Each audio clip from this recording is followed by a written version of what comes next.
300-pound dudes tackling you on a frozen field, the last thing you want to do is stay out there. Believe me, the Rams players were thinking about the jacuzzi at their team hotel, that they find it laughable, but more laughable if they totally disregard the trade whatsoever. This guy has transformed the balance of power in the Eastern Conference. And you could argue the entire defense is going to be absolutely ferocious next year. But if your number one priority is to win a Super Bowl, then J.J. Watt is making a grave mistake. I have to ride this Chad Henne experiment for an entire game. I might need a whole bottle of Hennessy just to get through that. Guy who's won 8 division titles, who's made 5 AFC championship appearances, who's reached the Super Bowl 3 times and has won 2 Super Bowls for this organization. Aaron Rodgers has only won 1 Super Bowl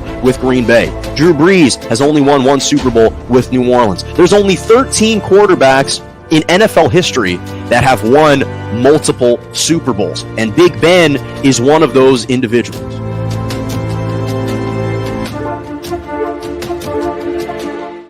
Good morning and welcome to Morning Joe right here on J&J Media Network, Facebook Live, Twitter, and on YouTube. I'm Jonah Malcolm with you every single Monday and Wednesday morning, 11 a.m. to 12 p.m. Eastern Standard Time, 10 to 11 Central, and 8 to 9 a.m. Pacific. Glad you could join me on a Wednesday. Apologies for starting the show a little bit later. It's going to be a shorter show today, but nonetheless, still some tremendous things to talk about that I need to get into, and I have to start right away with the breaking news out of the NFL yesterday. The longtime New Orleans Saints head coach Sean Payton is officially stepping away from the team. The 58-year-old had informed the team yesterday of his intentions to step down after 16 seasons as the head coach. This guy's been the head coach of the New Orleans Saints since 2006. That's been the only head coaching NFL job he has ever known and truly loved, because this is the job that he's had for 16 seasons. And this is the thing that I've always said about Sean Payton, is Sean Payton is a very intelligent guy. He's a bright guy. Obviously, his offensive background, his offensive skill set speaks for itself. What he's been able to accomplish with quarterbacks through his offensive systems, through his offensive schemes, his ability to create and curate game plans for specific quarterbacks is profound. That's how big of an impact he's had, not only on Drew Brees' NFL career, but on offense in the NFL in general. And the one thing that we know about intelligent guys and about smart guys is that they demonstrate prescience. And they understand when the writing is on the wall. And Sean Payton sees what's around him. He sees the cupboard right now in New Orleans. And he's saying to himself, I can't win with this. My background is in quarterback play, is in developing the quarterback position, and he's got no quarterback to go to. The problem is the New Orleans Saints didn't really have a contingency plan after Drew Brees retired. They thought they had a contingency plan with Jameis Winston, but then he blows out his knee, unfortunately. Hope that he can have a speedy recovery. But beyond that, you have Taysom Hill, Trevor Siemian, and Ian Book. That's who you're coming home to. So the first thing that Sean Payton is saying to himself is, can I win with those 3 as my quarterback? The answer is no. He can't do that. He sees that. He understands that. The other problem is the New Orleans Saints right now are in cap hell. They're 75 or 74 million over the cap, so it severely hamstrings their ability to go out and make many big-time signings this offseason, perhaps some big-time trades, retaining key players. So you're not going to have a leader on the field on the offensive side in the quarterback position, and you're likely going to take a massive hit on the defensive side in your inability to re-sign players. And when we think about what's truly made the New Orleans Saints relevant over the last 4 or 5 years, even when Drew Brees was kind of in the later stages of his career in New Orleans, it was 3 things. It was Alvin Kamara, Michael Thomas, and the defense, Marshawn Lattimore. Cam Jordan. Right? Those were the pieces that made the New Orleans Saints relevant. And obviously, Alvin Kamara is still there. He's still a transcendent talent at the running back position, very versatile. Was one of the leaders in receiving yards for the Saints as a running back this past season. But Michael Thomas appears to not be fully invested in the team. We saw the spat that he had with Sean Payton last offseason on ultimately when he decided to undergo ankle surgery. He conveniently missed the entire season this past year. So there are question marks around that. Kamara's still there, but it's their defense that was so prolific and was so powerful for him. And Dennis Allen, defensive coordinator, is likely going to be gone as he's been garnering all kinds of attention to be a head coach elsewhere. So he's likely not going to remain with the New Orleans Saints. He's an older guy. He wants the opportunity to be a head coach in the NFL, and this might be his best chance to do it. So he's probably going to leave. So Sean Payton is looking at himself saying, I've done everything I can to this organization. He's won 63% of his games, and he's had 9 10-plus win seasons over the course of his career, 9 playoff appearances, 1 Super Bowl in 2009, obviously over Peyton Manning and the Indianapolis Colts. So from an accomplishments and achievements standpoint, he feels like he's done all he can do. And the one thing we know about coaches is they are competitors, and they're just as competitive as the athletes themselves. And when they feel like they've conquered one place, one opportunity, they seek new challenges. When they feel like things are getting a little complacent for them and where the tires are starting to come off of one truck, they go and they try and find another Jeep Wrangler somewhere else and go on another road trip, find another adventure. And that's what we're seeing not only with Sean Payton, we've seen it with Brian Kelly, who was the head coach of the Notre Dame college football program for years, leaving that finally for the first time to go be the head coach at LSU. He had been having to deal with the academic requirements at Notre Dame and the fact that their team had gone blown out in multiple college football playoff games. And he's saying, I want to go compete for a title. I want a legitimate, no strings attached opportunity to compete for a title. And I can't do it anymore in South Bend. And so he left. Hell, Jim Harbaugh started his career in the NFL, reached the playoffs back-to-back years. In fact, he reached a Super Bowl once with Colin Kaepernick. Alex Smith was the backup, and he said, the hell with the 49ers. I want a new adventure.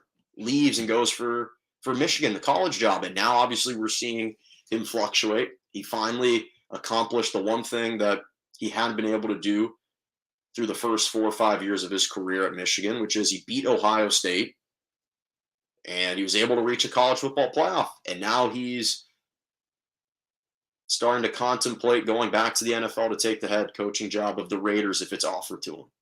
So that's what we're seeing. And we see that when guys are coveted and when guys feel like they're valued, they tend to be more open to exploring and to exploration because they know people want them. And Sean Payton is a highly touted coach in the NFL. There's no question about it. He's not retiring. He's not retiring. There's plenty of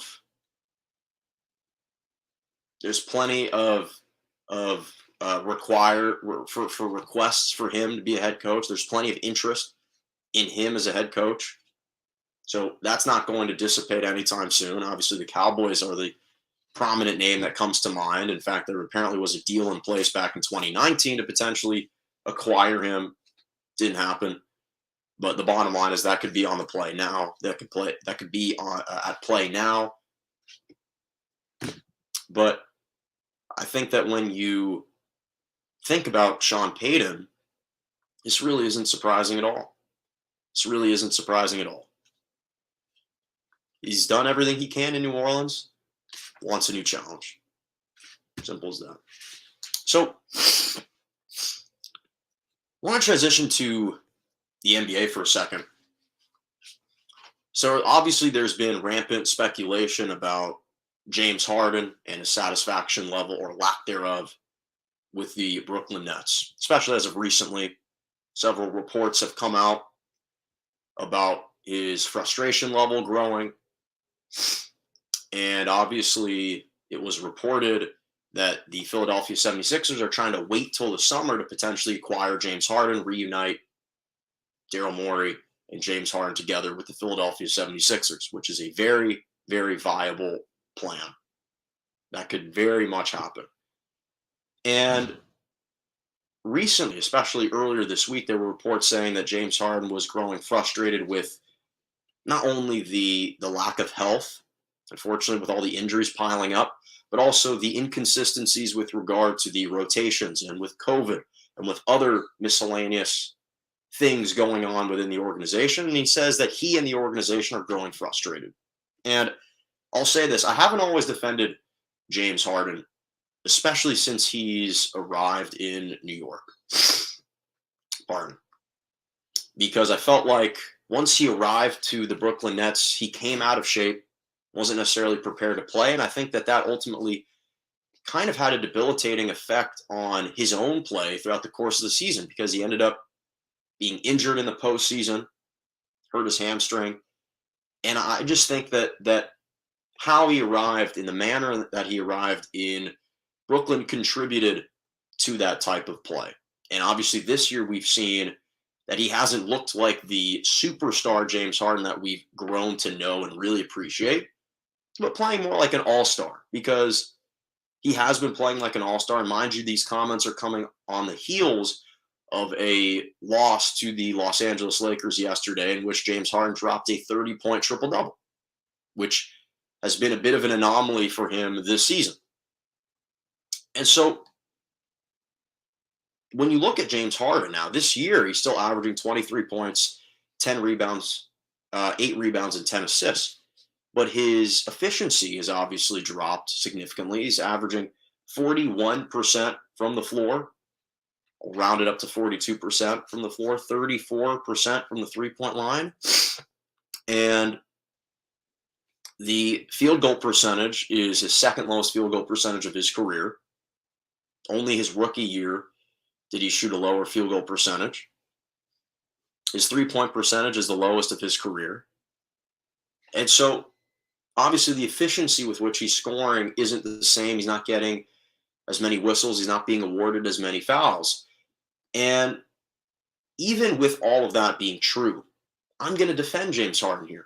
I'm going to defend James Harden here because I think it's important to recall the events that transpired to him ending up in New York. Let's recall why he wanted to be traded to specifically the Brooklyn Nets, not just away from the Houston Rockets, but why he wanted to come specifically to the Brooklyn Nets. Well, the one thing that he had been deprived of throughout the course of his career was an NBA title. So he wanted to come to Brooklyn for one sole purpose, to be reunited with Kevin Durant because it gives him the best chance of winning an NBA title. It so happens that Kyrie Irving was here. It so happens that Kyrie Irving was a part of Kevin Durant's team, that James Harden was willing to embrace all of that. But the key reason was because he felt Brooklyn gave him the best chance to win a title. It wasn't to give him the best chance to make a new friend group and to meet Kyrie Irving. It's to win an NBA title. That was the sole reason. And so he's frustrated not because of the injuries sustained to Kevin Durant. Kevin Durant's been balling. He's been logging the miles. He's been single-handedly carrying the Nets on his back. James Harden isn't frustrated with Kevin Durant. Injuries are part of the season. They're part of the game. This is a direct reflection and a direct indictment against Kyrie Irving and his frustrations with Kyrie Irving. And this is the first time I think that we are seeing publicly that Kyrie Irving's vaccination status is having an effect on James Harden. And that's what this is. Because these comments are directly targeted at Kyrie Irving. And the reality is, he felt that by joining the Nets, the combination of him of KD and of Kyrie Irving would make him nearly unbeatable. He didn't foresee Kyrie Irving sacrificing all of this, a chance at a championship, because of personal decisions and personal freedom of choice, or because he wanted to be the unofficial spokesperson for the marginalized and underprivileged communities. He didn't join the Brooklyn Nets because of Kyrie Irving's attempt to showcase good moral compass, or to stubbornly stand up for what he believes in. That's not why he joined the Brooklyn Nets. He joined the Brooklyn Nets to win a title. And so these are the final years of, potentially the final prime years of his career. He doesn't have time to dilly-dally and to let the remaining years just fleet away. His championship window is fleeting. He wants to win right now. And the reality is, Kevin Durant, as much as he appreciates Kevin Durant hasn't been completely outspoken against Kyrie Irving. Kevin Durant hasn't provided Kyrie with an ultimatum about, hey, either you're fully vaxxed and you're fully with us, or you're not.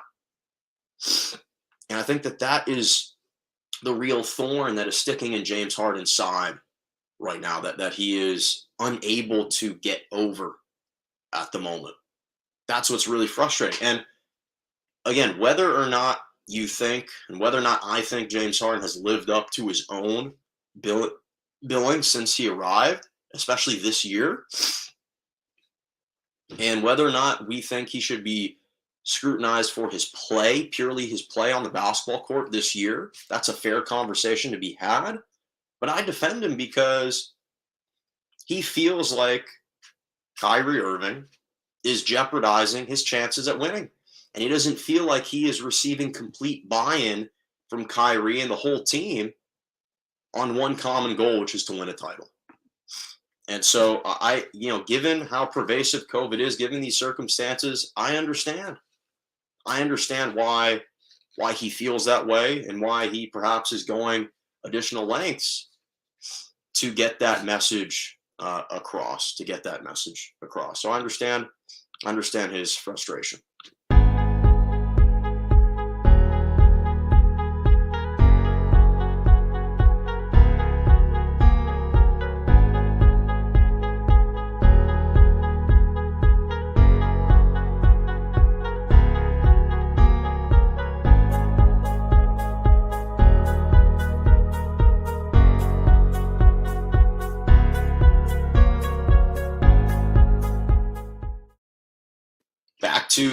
Morning, Joe. Welcome back, everyone. Jonah Malkin with you on this Wednesday morning. So I want to transition to the MLB for a second, because this is the annual opportunity that we get a chance to see what types of either mistakes that the MLB Hall of Fame voters have made, or if they got it right. This year, once again, they left out Barry Bonds and Roger Clemens in the Baseball Hall of Fame. So I wanted to talk about this for a couple moments, because I think that it deserves a couple moments to be spoken about. It takes place, obviously, in Cooperstown, New York. That's where all the busts are unveiled. And here's what we know about the MLB and the baseball's Hall of Fame, especially with the Hall of Fame, is it's not simply just about your talent level. And it's not specifically about, or simply about, indexing the most accomplished baseball players from the sport. It's about telling a story. It's about chronicling the story of Major League Baseball. And do the players that you vote into the Hall of Fame, do they help paint a better picture of the story of baseball? That's what their Hall of Fame is about. And unlike the MLB Hall of Fame, in the NBA's Hall of Fame and in the NFL's Hall of Fame, players are typically rewarded for their contributions to the sport, their production, and their talent. So if we take a look, the NBA, predominantly about your talent, about your production, and about your contributions to winning. In the NFL, it is about your talent, it is about your production. There is a larger degree of character that is accounted for. And obviously, we've seen the NFL can hold significant grudges against individuals that have shown perhaps a lack of character or have perhaps been malcontents at times, or their attitude has been a bit of a detriment to a team. We've seen with Terrell Owens how long the NFL Hall of Fame waited to admit him and to vote him into the Hall of Fame. I would imagine we are going to see that happen with Antonio Brown, because Antonio Brown is a decorated NFL player, but obviously all of his antics on and off the field may cost him a chance at the Hall of Fame, or at least definitely won't be a first ballot, second ballot, maybe not even a third ballot Hall of Famer. So we've seen how it's impacted those other sports. But the way that I think you have to evaluate guys like Barry Bonds and Roger Clemens, and obviously it's because of the use of steroids, which right now is prohibiting them from being voted into the Hall of Fame. I think the way that you have to evaluate guys like that is to look at what type of career did they have prior to taking those PEDs, and what type of career did they have post taking the PEDs. Because if you just look at these guys in a vacuum and you divide up their careers, one before taking the PEDs and one after, you'll see two different stories. And that's why I want to focus on Barry Bonds for a second. Because Barry Bonds played in the MLB for 22 years. 22 years, it's over 2 decades. From 1986 to all the way to 2007, 22 years. 14 times he was the NL MVP, 8 times or 12 times he was a Silver Slugger Award winner, 8 times was a Gold Gloves Award winner, and he was caught taking steroids from 2001 to 2006. So granted, for 6 of his final 7 years in the league, he was using performance enhancement drugs. But for the first 14 years of his career, first 14 years, 1-4, wasn't known to have been using any of those performance enhancement drugs. And this is a guy who's hit the most home runs in MLB history, 762. And I want to fairly evaluate both his career before and after. So in the 6 years that he juiced, so from 2001 to 2006, obviously 2001, he had that one aberration, 73 home runs in a season. We'd never seen anything like that. Understandable why the numbers would spike up after taking the PEDs. Then he had 46 home runs, 45, 45, 5, 26, and 28. So over the course of his final 7 years in the league, he was averaging 40 home runs per year, 40 home runs per season. During the first 14 years of his career, he averaged 35 home runs per season in 162 games. And 4 times did he hit over 40 home runs. In fact, in 2000, he hit 49 home runs. So what we're seeing is, yes, there was an uptick in the final couple of years, but the reality is this guy hit, even prior to using the PEDs, 494 home runs in his first 14 years of Major League Baseball. And that sits at 29th all time for the MLB's most home runs hit.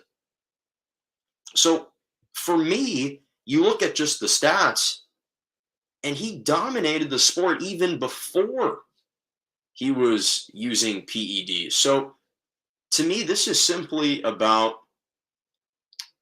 entitled and privileged journalists feeling like they're in a position of power.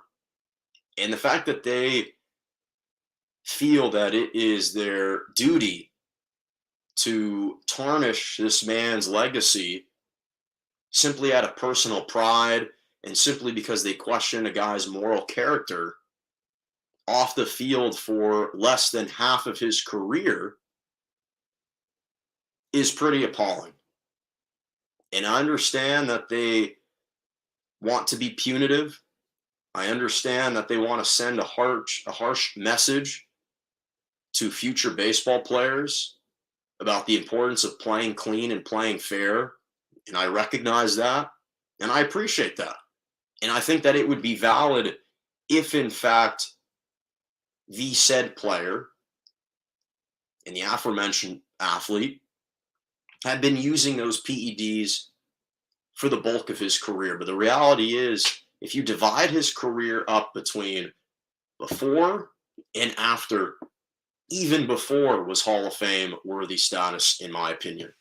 And the fact that they are holding this grudge and they have this personal spite with him, I think that they should be ashamed. I think it's a disgrace to the game, and I don't think you can accurately tell the story of baseball, which is what the Hall of Fame is about. It's about chronicling the story of baseball. I don't think you can do that without Barry Bonds. And to be honest, I don't think you can do it without Roger Clemens either. 24 years in the league, two-time World Series champion. The problem for him is that two of his World Series came during the stretch when he was taking PEDs. But for Barry Bonds, again, he won the Silver Slugger, or he was not just the Silver Slugger, but he was the NL MVP 7 times before he even began taking those PEDs. He had 494 home runs, 7 NL MVPs prior to taking the PEDs. So to leave him out for a decade, it's one thing if you want to not, or if you want to leave him out first ballot, second ballot, third ballot, fine. But for him a decade later to only receive 66% of the votes, for Roger Clemens to only receive 65% of the votes, I just don't really understand. I just don't really understand it. And I think it's a true shame. It's a true shame that these men are vilified like this. Even Curt Schilling, although I'd say Curt Schilling I don't have quite as big of a problem with. He's not quite as accomplished as the other two. But Alex Rodriguez is going to face the same problem. Now, I think Alex Rodriguez will get in because he's Alex Rodriguez. He's been a stand-up guy in his second half of his career after playing, what he's done, the broadcasting level, how he's continued to promote the game of baseball, that he stayed relevant. With the Yankees, he showed a lot of dominance, I think, enough before, where I think he'll eventually get in. But just a shame that they are just dragging these guys' names through the mud like this. Just not right. Just not right. Okay, final quick topic, and then my Malkin's moment. So Denis Shapovalov and Rafael Nadal played in an incredible 5-set thriller in the quarterfinals of the Australian Open a couple days ago. I know I haven't talked about the Australian Open as much. I'm going to, especially on Monday's show, once the finals, the men's and women's finals commence. So this was really an interesting story between Denis Shapovalov and Rafael Nadal, and I think that it's one that likely more players have experienced, not named Denis Shapovalov. So the Canadian Shapovalov, who's 22 years old, 22-year-old, 14th seed in the Australian Open, going up against Rafael Nadal in the quarterfinals. After he lost the first set 6-3, in tennis, you get a certain allotted time during a changeover, not only after games, but after sets. And there is a certain punctuality that the chair umpire is supposed to uphold.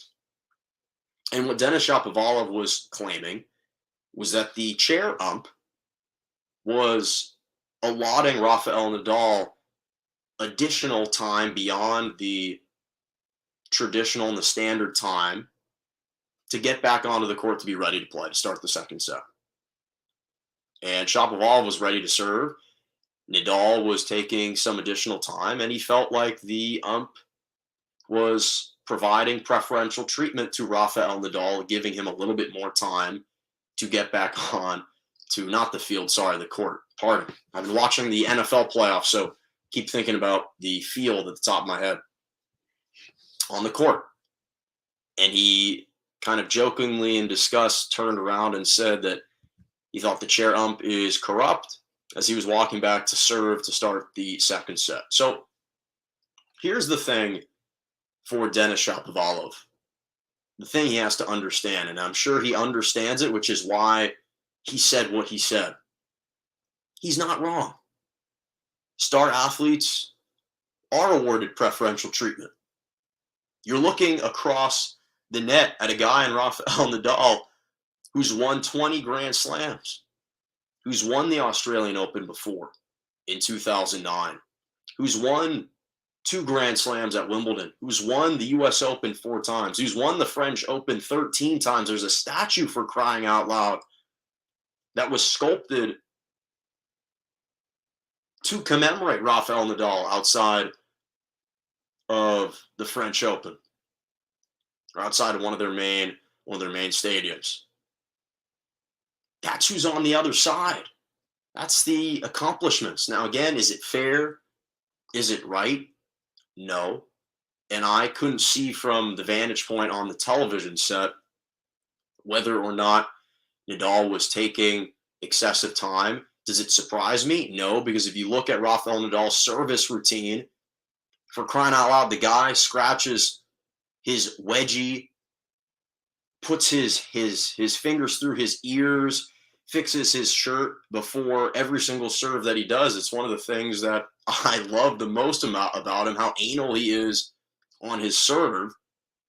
He's got the same routine. It takes about 15 seconds. He stretches out his shorts, fixes the wedgie underneath that pocket of that pocket where the sun don't shine, fixes his shirt, puts his hands through his ears, makes sure that his grip is good and not sweaty, and then he goes about and does his serve. He takes a lot of time. Nadal takes a lot of time. And unfortunately for Denis Shapovalov, he's going to realize that this is a part of playing against superstars in the sport. It's not fair. It's not right. But it's a part of it. And I don't have a problem with his kind of decree. I don't have a problem with him being outspoken about it and being publicly frustrated and upset about it. And I like Denis Shapovalov. The guy is born in Israel, in Tel Aviv. He's Canadian, but he's born in Israel. I have family in Israel, so I root for Denis Shapovalov. I actually think he's a really talented player.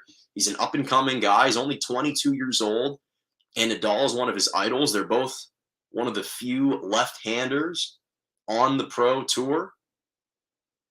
So, but at the same time, if you're Shapovalov, this is when you're comparing your career against Nadal's. Shapovalov obviously reached the quarterfinals this year, and after that, he had reached the semifinals of Wimbledon in 2021. He reached the quarters of the U.S. Open in 2020, the 4th round of the U.S. Open in 2017. And obviously the quarters, as I mentioned, the Australian Open of 2022, but that's it. That's the extent of his pro tennis career. And you're complaining about a guy who's won 20 Grand Slams gaining a little bit of an advantage. It's not a surprise. Star athletes in other sports, they get private jets, bigger hotel rooms, better accommodations, better times to play. The same thing in tennis.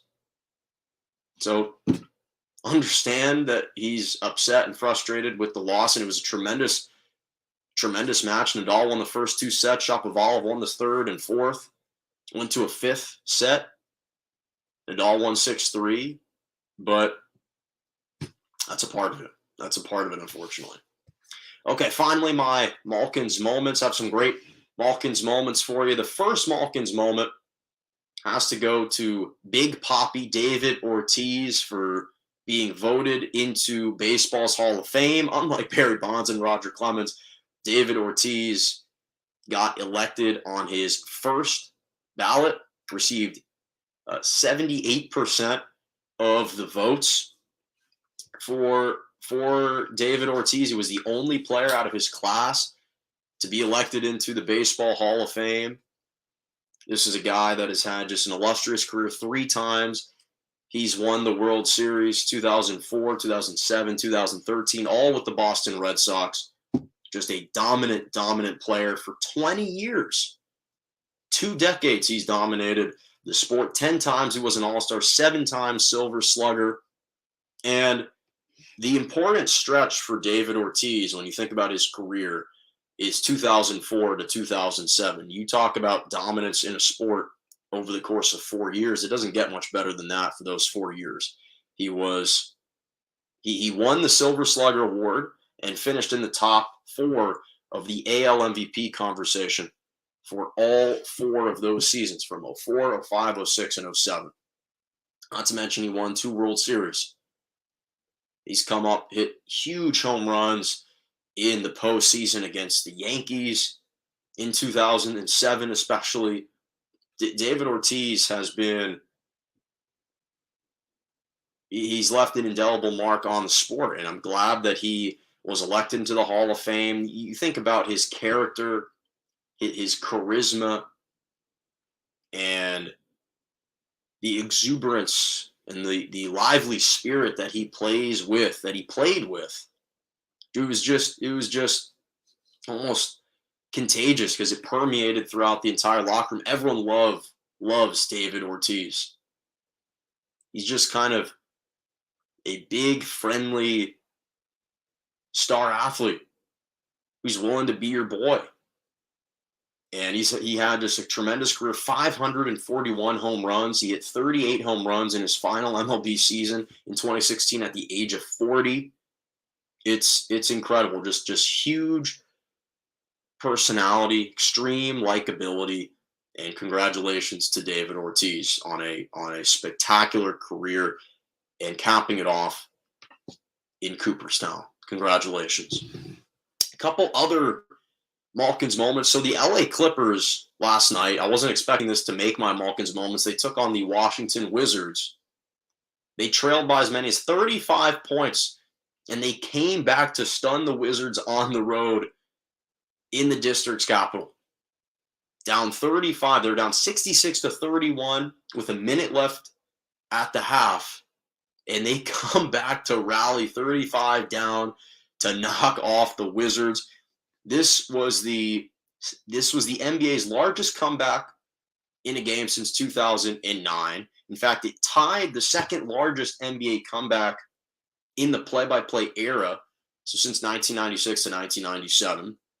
So it tied the Sacramento Kings' win over the Chicago Bulls in 2009, and it's second only to the Utah Jazz overcoming a 36-point deficit against the Denver Nuggets in 1996. Luke Kennard scored 7 points in the final 9 seconds of the game. He hit a 3 when they were down 6, then capped it off with a 4-point play with 1.4 seconds left in the game to cap it off. Luke Kennard, 7 points in 9 seconds. What is he, Reggie Miller? Scoring 8 points in 9 seconds at the Garden. Game 1 of the Eastern Conference Finals against the Knicks that year. So the Clippers are the first team in the past 25 seasons, because this has been who they have been since January. They've been doing this all month. They're the first team in the past 25 seasons to have erased a deficit of 24 or more points and win 3 times in a season. They've done it all in this month of January. It's unbelievable. Against the Nuggets, they did it down 24. Against the 76ers on the road, they're down 24. and now with the Wizards. And that's obviously a big credit to Ty Lue, the job that he's done, how tremendous of a coach he's been. I mean, I think he is proving to be one of the best coaches in the NBA, if not arguably the best coach in the NBA. Honestly, there is a legit conversation to be had. The impact that he has on a team. And this was without Paul George, who's gone with an elbow injury, may miss a torn ligament in his elbow. He may miss the rest of the season if he has to undergo surgery for his elbow. Obviously, no Kawhi. Even no Marcus Morris Sr. on the team, and they still rallied all the way back to win this one. And this was the Clippers' first and only lead of the game when they won. Entering Tuesday, teams were 1 and 16,239 over the past 20 seasons when trailing by 7 or more points with under 20 seconds remaining in regulation, according to ESPN stats and info research. So big shout out to the Clippers. Final two, big shout out to Jason Tatum. Unfortunately, it comes at the expense of the Wizards again, but last week he dropped 51 points, 10 rebounds, 7 assists in the Celtics' huge 116-87 win over the Washington Wizards. People have been a little disappointed in the Celtics this year, of course. The fact that they're not firmly in the playoff picture, the fact that his production has been fluctuating a little bit, but I still am a big believer in Jason Tatum. I think he's still having a great season and will continue to have a great career. And so this is not surprising that he's able to explode like this. He is starting to have this production with more regularity, and big shout out to him. And then finally, big shout out to the Chiefs fans. They honored Josh Allen. The Chiefs fans took a page out of the Bills Mafia book. They donated over $173,000 to the Patricia Allen Fund at the Buffalo Children's Hospital. Obviously, the Patricia Allen Fund was created in November of 2020 after Bills Mafia started donating $17 to honor Josh Allen's the passing of Josh Allen's grandmother, and they were donating this money to the O'Shea Children's Hospital. Over $1 million was raised at the time, and so the hospital dedicated an entire wing to her called the Patricia Allen Pediatric Recovery Ring in her honor, and now a Facebook group with the Kansas City Chiefs called the Chiefs Kingdom Memes. They called on Chiefs fans to donate $13 in honor of Josh Allen's performance on Sunday. Initially